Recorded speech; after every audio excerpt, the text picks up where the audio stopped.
Bora dissecar esse edital então? Pra você aprender a fazer aí com aquele concurso que você quer passar? Bora!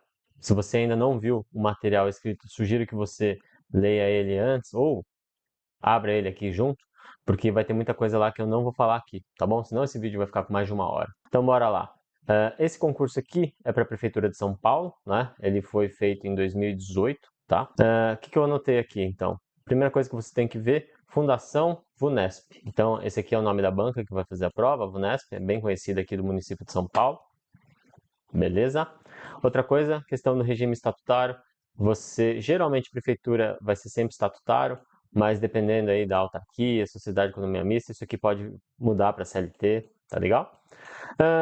Por que eu marquei esse box aqui? Porque aqui estão escritas todas as secretarias que participaram desse processo aqui de abertura do edital, né, do concurso público. Então, provavelmente você vai trabalhar em uma dessas secretarias aqui, tá? Prazo de validade, 2 anos, prorrogáveis por mais 2, e geralmente a prefeitura tem, ou o órgão tem interesse em prorrogar, porque é um saco fazer esse processo aqui de abertura de edital, tá? É um saco para a prefeitura, é muito burocrático.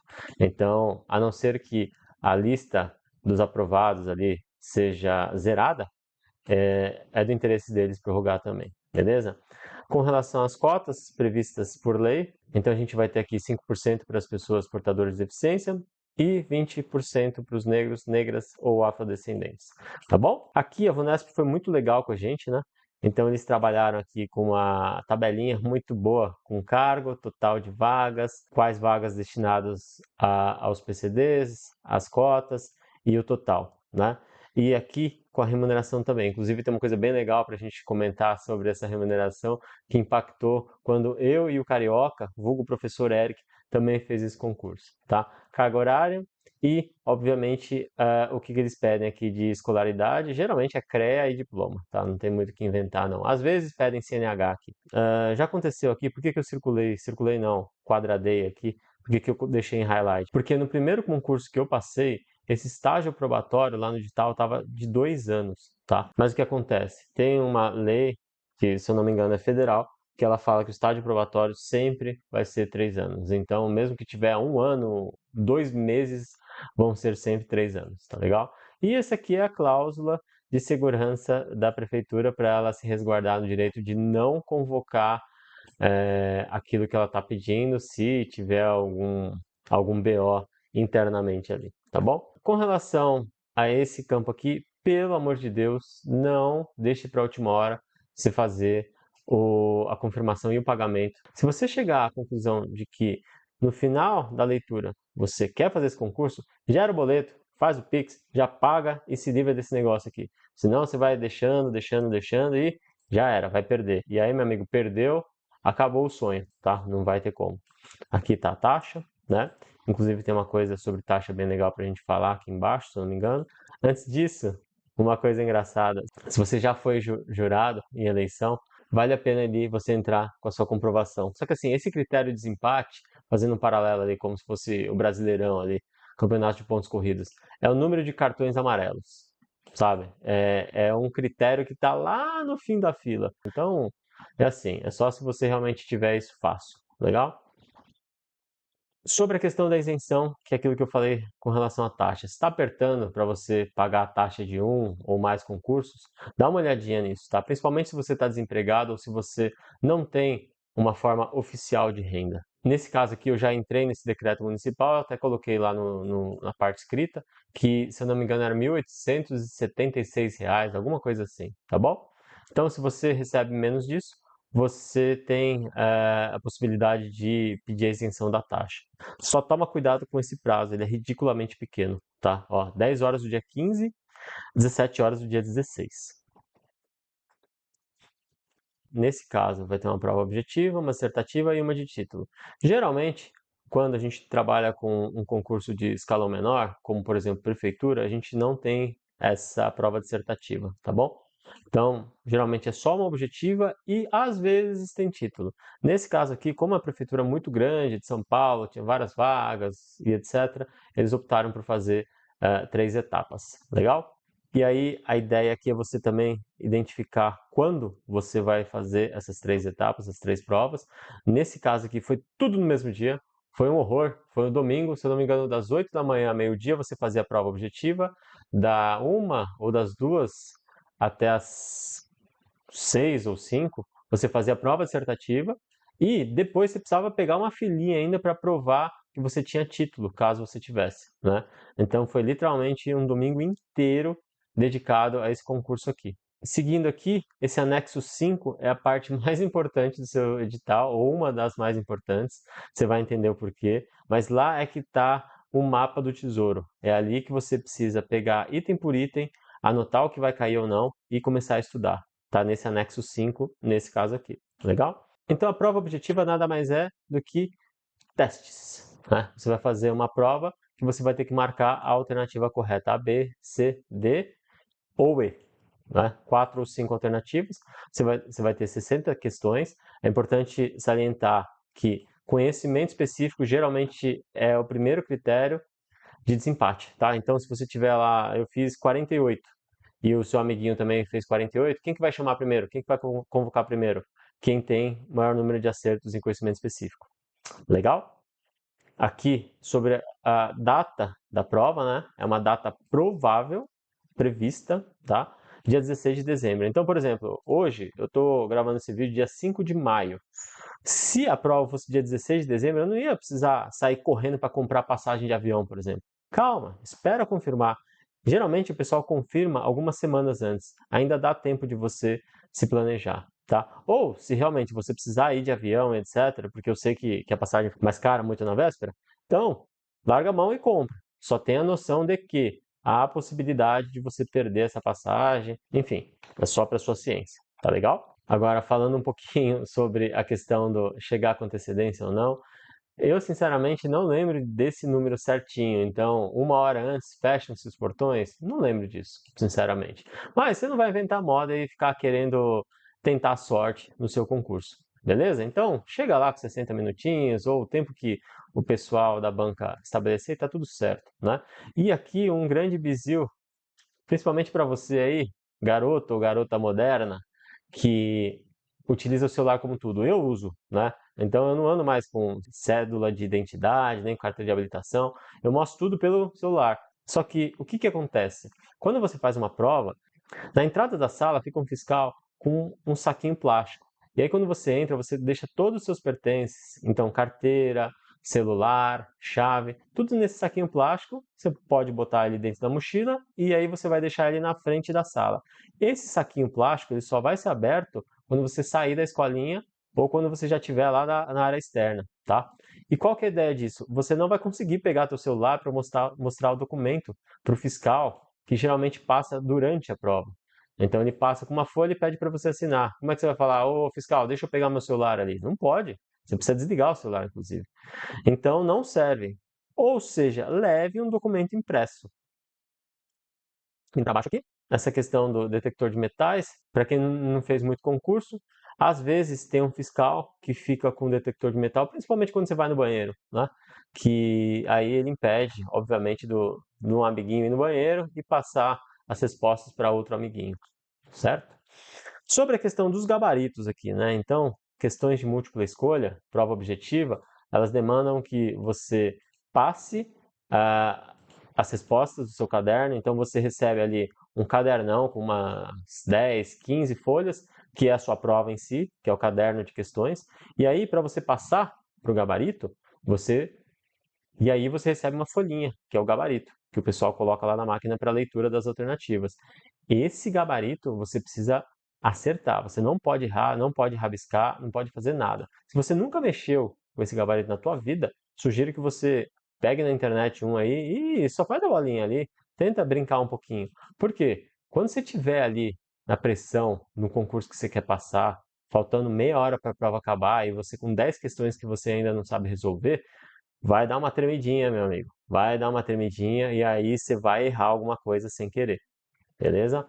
Sobre a questão da prova dissertativa, é muito importante salientar uma coisa. Você vai escrever na mão, não vai ter tablet, não vai ter celular, ou seja, treine sua caligrafia, cara. Eu sei que você não está mais acostumado a escrever, né? Então, recomeça aí. E aí uma coisa legal para vocês saberem então eles te dão esse caderno de questões e aí você pode levar esse caderno para casa dependendo do seu tempo de permanência. Ou às vezes eles dão uma folhinha que fica anexa a esse caderninho de respostas para você levar para casa para você conferir seu gabarito, tá? Então, por exemplo, se uma prova tem 4 horas, você pode sair a partir das 2 horas de duração. Só que aí você não vai levar seu caderninho. Mas se você ficar até 3 horas, aí é permitido você levar o seu caderninho. Legal? E aí eu saliento o que eu disse lá em cima, né? Não vai ter tempinho para você passar para o gabarito, para você passar a limpo a sua questão dissertativa, então tá tudo contemplado naquele tempo que foi especificado lá em cima, tá bom? Nesse caso aqui, como eu falei anteriormente, na prova de títulos, a entrega foi no mesmo dia, logo após a prova, tá? Já teve caso que eu tive que voltar para o município onde eu fiz a prova para entregar essa prova de títulos. Eu estava morando em BH e eu tive que ir para Campinas 2 vezes. Primeira vez para fazer a prova, segunda vez para entregar essa bendita documentação dos títulos, né? E aí a terceira para começar a trabalhar. Mas enfim, outro jeito que também já aconteceu comigo foi você digitalizar os documentos e enviar por e-mail. E aqui começa a entrar um pouco de estratégia, né? Sobre a questão das provas. Então você vai ter a prova objetiva, que são os testes, que vai valer de 0 a 70, tá? Nesse caso aqui, as questões dissertativas também vão valer de 0 a 70. Então você tem meio que um peso igual para a prova objetiva e dissertativa.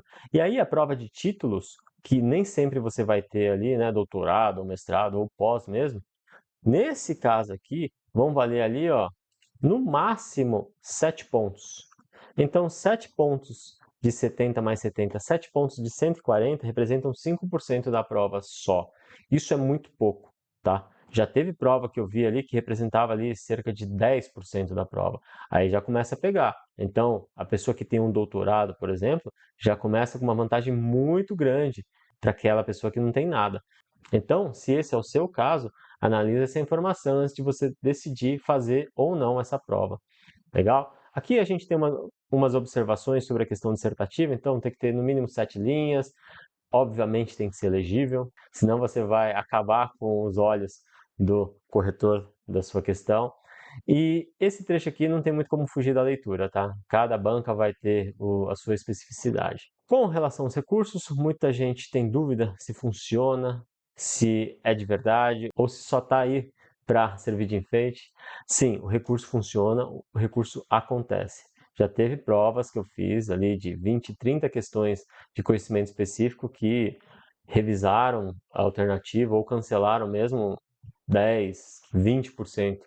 Então, se você acha realmente que teve uma questão ali que a alternativa está errada ou a questão está incoerente da sua formulação, entra com recurso que você pode ganhar sim. E pensa, não é só você que vai entrar, né? Vai ser uma galera. Então, não tem como o pessoal da banca negligenciar esse recurso, tá bom?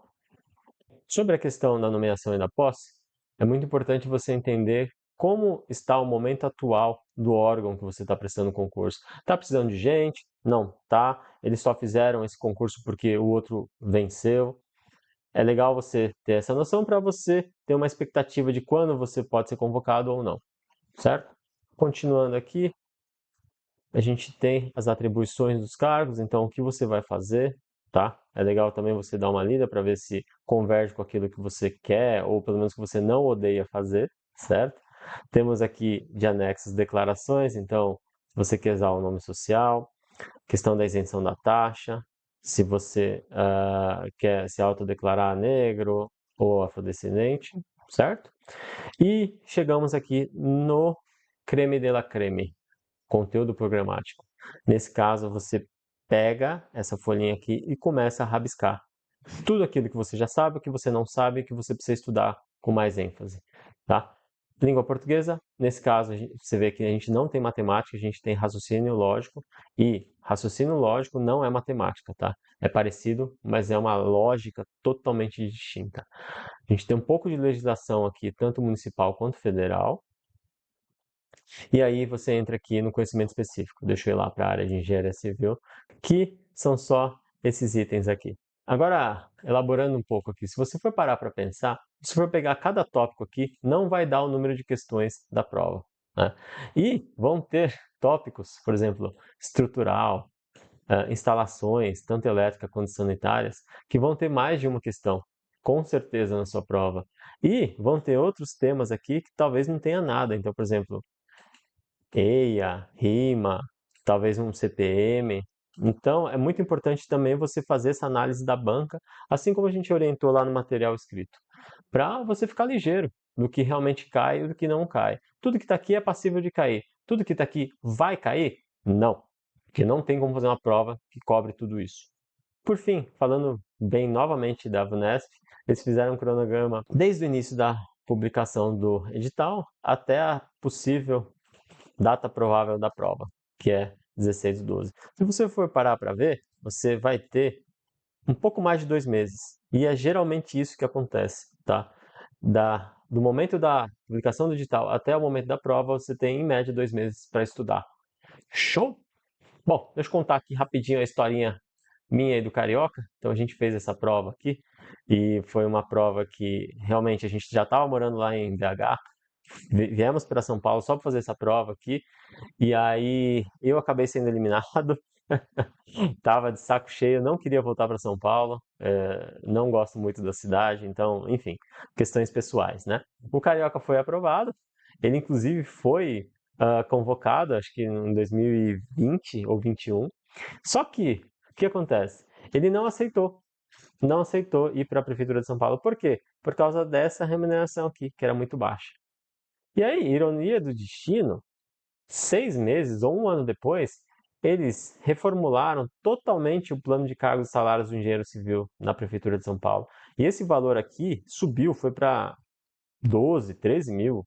Eu sei que, na época, o salário ficou mais de 10 mil líquido. Então, qual que é a conclusão que eu quero chegar desse aprendizado? Não se atente somente à parte da remuneração. Tenta entender se tem um plano de carreira, se está sendo desenvolvido, quais são os outros benefícios que você vai ter, vale alimentação, etc. Isso aqui eu já coloquei no material escrito, mas é importante eu salientar. Tá legal? E aí, bom, galera, estamos chegando ao fim. Espero que você tenha curtido muito aqui. Sugestão, comentário, crítica, sempre é bem-vindo.